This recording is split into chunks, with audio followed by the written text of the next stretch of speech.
ओंकार स्मरण।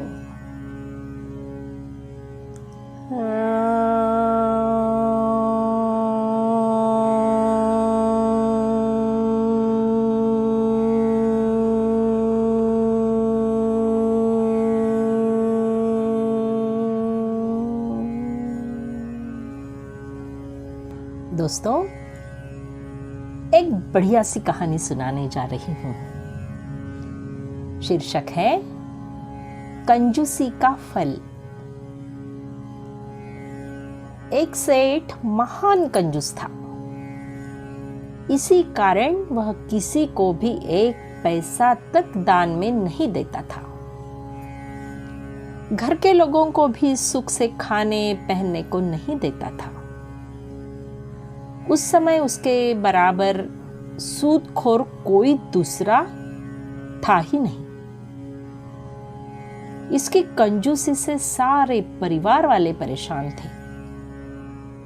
लाखों की संपत्ति पर खर्च का नाम सुनकर उसे बुखार आ जाता था। एक दिन एक धूर्त ने सोचा कि किसी तरह इस सूम से कुछ ठगना चाहिए। इसके पास लाखों रुपए हैं, पर किसी को एक पैसा भी नहीं देता। दान पुण्य के नाम पर भी शून्य ही है। किसी उपाय से रुपए ऐंठना जरूरी है। वह सेठ के पास गया और कहने लगा, सेठ जी, हमारे घर में मेहमान आए हैं, बर्तनों की जरूरत है। कृपया 8-10 बड़े बड़े बर्तन देने का कष्ट करें। मैं कल आपके बर्तन वापस कर दूंगा।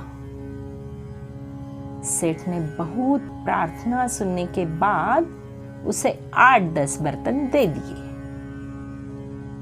अगले दिन वह ठग व्यक्ति उन बर्तनों को 5-6 अन्य छोटे बर्तनों के साथ लौटाने आया। सेठ ने बर्तन संभालने के बाद पूछा कि ये छोटे बर्तन कहां से आए? ठग बोला, सरकार, आपके बर्तनों ने बच्चे दिए हैं, अतः मैं बच्चों सहित आपके बर्तन वापिस लाया हूं। सेठ ने लोभवश कुछ नहीं कहा और उन सभी बर्तनों को घर में रख लिया। कुछ दिनों बाद वह धूर्त फिर आया और बोला, सेठ जी, परसों लड़की का विवाह है, अतः अब की बार मुझे सोने चांदी के बर्तन दीजिए। सेठ ने कहा, सोने चांदी के बर्तन ऐसे ही नहीं दिए जाते, इनके लिए 20 रुपए रोजाना के लगते हैं। वह बोला, लीजिए, मैं एक दिन का तो अभी किराया दे रहा हूं। आप मुझे जानते ही हैं, मैं पहले बच्चों सहित बर्तन वापस कर गया हूं, अतः अब शीघ्र बर्तन दे दीजिए।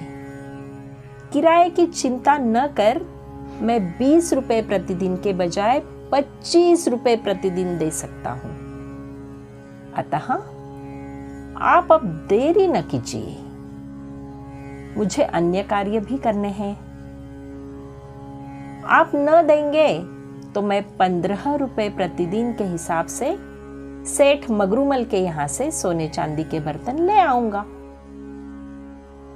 अब तो सेठ को पूरा विश्वास हो गया और 8-10 हजार रुपए के बर्तन उसे धूर्त व्यक्ति को दे दिए। उसने बर्तन ले जाकर बाजार में बेच दिए। जब 8 दिनों तक बर्तन वापस न आए तो सेठ घबराने लगा। एक दिन सेठ ने देखा कि वह धूर्त बाल मुंडाए और लाठी टेकता हुआ आ रहा है। वह आकर बोला, सेठ जी, आपने मेरे साथ बड़ा धोखा किया है। सेठ बोला, वाह भाई, आज तक तुमने बर्तन वापिस नहीं किए और धोखे की बातें कहने लगे हो। धूर्त बोला, सेठ जी, आपने मुझे मरणासन्न बर्तन दिए थे।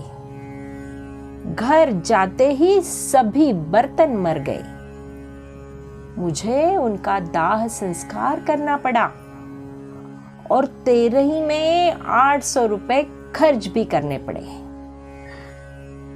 अतः आप 800 रुपए तत्काल निकालिए। हाय राम, मुझे इस सेठ ने जानबूझकर ही मरणासन्न बर्तन दिए। मेरी नाक कट गई। सेठ के प्राण सूख गए। वह बोला, यह क्या बक रहे हो? क्या बर्तन भी कभी मरते हैं? धूर्त बोला, सेठ जी, जब बर्तन बच्चे दे सकते हैं तो उनका मरना कौन कठिन है? पहली बार आपने बर्तनों के बच्चे लिए, अब इस बार उनके 13 के रुपए दीजिए। इतना कहकर वह धूर्त झगड़ने लगा। आसपास के लोग एकत्रित हो गए और मामले की जांच करने लगे। सेठ ने डरकर उस धूर्त से पीछा छुड़ाने के लिए 5 रुपए और दिए। इस प्रकार कंजूसाई के कारण सेठ को कष्ट भोगना पड़ा। है ना दोस्तों?